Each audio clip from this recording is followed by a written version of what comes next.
再来，甲观众朋友插播一个风台上新的消息。中度风台3度2，伫咧这几啊点钟内，强度有小可增加，暴风圈当进入咱台湾南边海面，再来可能会继续增强。也若代替从着到人间这个路段是有发生水崩山的情形，目前东正线是停驶。咱赶紧来听气象署上新风台说明。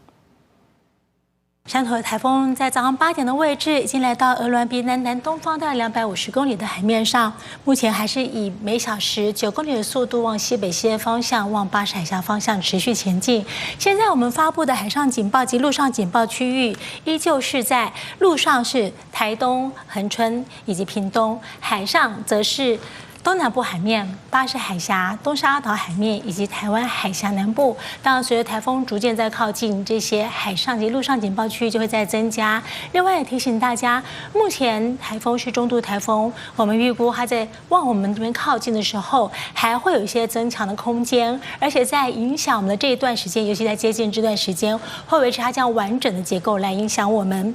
好，由最新的资料以及台风的指引，我们预估明天下半天以后，它开始才会有比较向北转的角度出现，甚至到星期3的上半天，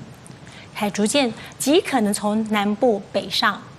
好，这样子的路径，所以它影响我们时间就比较长一些喽，也就是明天、后天一直到星期4的上半天。那也提醒大家，各地都会受到它的影响。就以东偏来说，我们发布了豪雨特报，提醒大家，今天在基隆北海岸东半部地区、恒春半岛、高屏山区、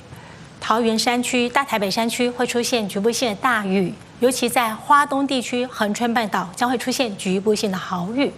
至于明天到后天， 甚至到星期4上半天，台风在接近这段时间，各地的雨就开始明显。预估明天下半天到后天，随着台风中心它越往南接近，南部的雨会增大。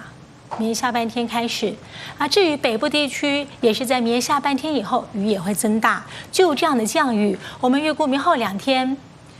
北部、东半部、恒春半岛、中南部山区可能会出现大雨或局部性的豪雨，其中在 东半部地区、北部山区、屏东山区、恒春半岛还会有豪雨以上等级的降雨。